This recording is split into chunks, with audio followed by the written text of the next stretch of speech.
tell us about scenariopaintballfilms.com and basic painting. Okay, well, the short story is we filmed what we think is the first professional paintball film, the first professional documentary about scenario paintball. I mean, aside from Bobby Duke's Blackballed, because, you know, that was a great documentary talking about the evils of tournament ball and what could happen, you know, a cautionary tale as well. Or is that, wait, that was a mockumentary? That was actually... What?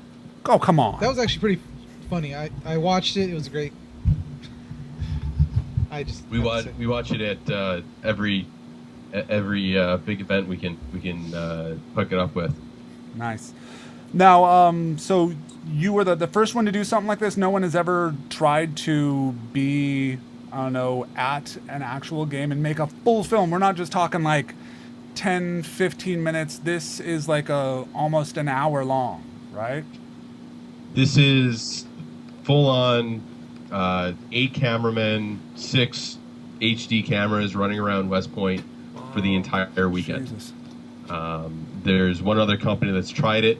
They haven't gotten to market yet, so I still get to say I'm first. Yay! Yay! We're closing in on the last couple of weeks of production, of post-production right now. We're hoping to actually have the first few available at the Viper EMR game, 29 and 30 August. Cool. Now, what actually went into this? I mean, this is, you said 8 different cameras going, and how many of these have you done before? I mean, did you just ramp up? You wake up one day and decide, you know what? I'm going to make a film that no one else has done for a sport that most people haven't even heard of. It was kind of funny how we got started. My wife, Davina, got our wedding put on one of those wedding shows, and the whole camera crew was over at the house one day, and some of them saw my gear in the basement and were asking about what's this pile and what's this pile and what's this pile, and you know the answer was these are different piles of paintball gear.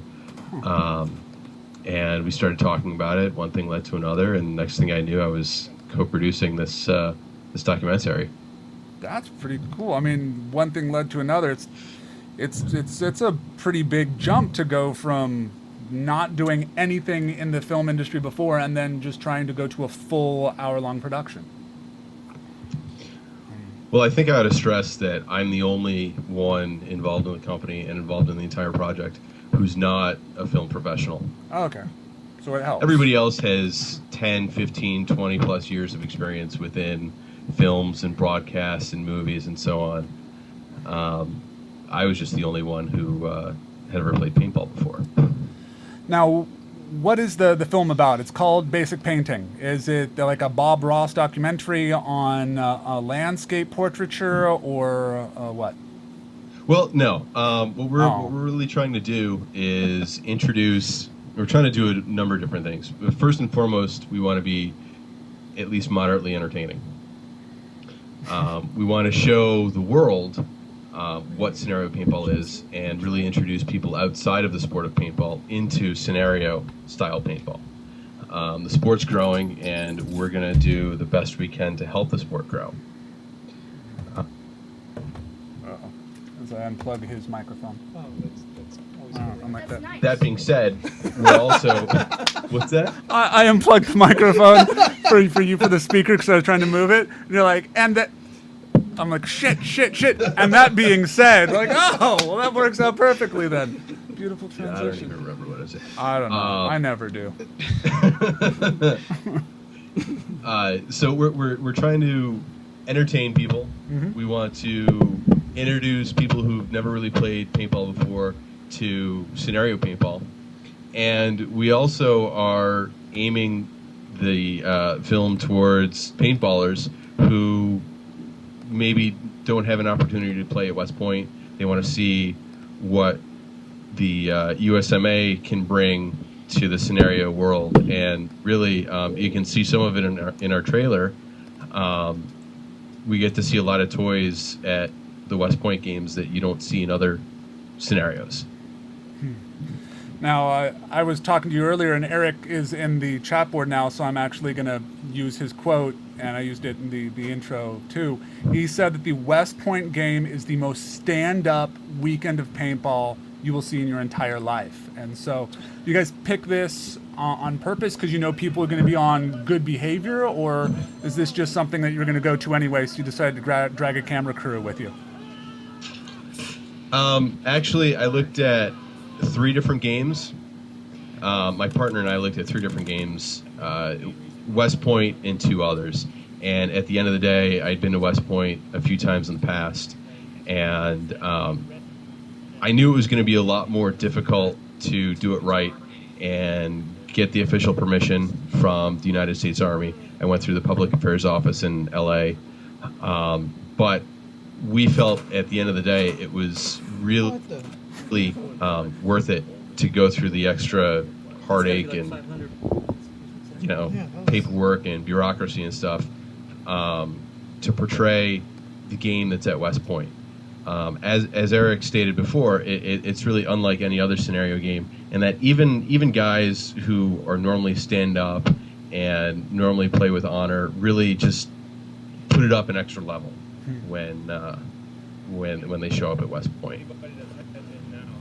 So what are you trying to? You're saying you're trying to make something that's entertaining, something that's a great introduction to scenario, and so who would you really try to market or push this movie towards? I mean, who are you trying to hit? Who's your target demographic? People who we actually have a number of different revenue streams right now. We have a number of different distribution channels that we're looking into. We're looking at retail at the small mom and pop paintball store to put it on the shelf. We're looking at different cable networks to show it, and we're beginning to talk to DVD and independent film distributors to put it through all of those, normal independent film channels. Sweet. So you're not just trying to hit, I'm going to go back to the event a year later and just sort of sell some of the DVDs from last year there.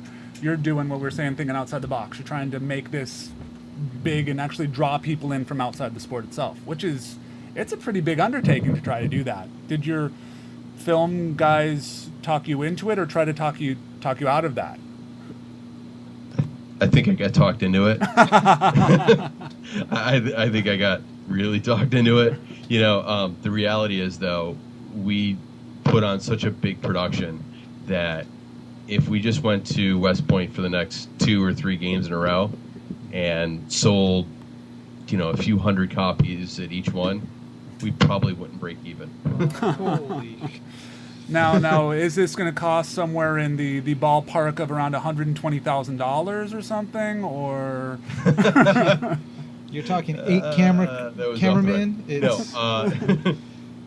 No, it's going to be significantly less than 120. Because you guys, you're doing it still guerrilla style, even with 8 HD cameras and stuff like that. I mean, you're running steady cams running around and rigs and stuff. Oh, you still got the edit time that actually costs a good amount.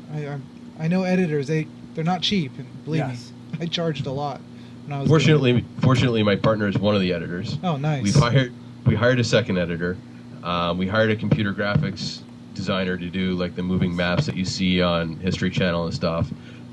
We hired a print graphic artist to do some print ads for us. And honestly, right now we don't have any sponsors. Nice. My partner and I have been paying everything out of our pockets. So the quicker we get a product on the shelf, the quicker we can recoup at least a little bit. And 10D says you got some free web work too? I also leaned on 10D, my co-captain of the Loaded Crows, to do quite a bit of free web work.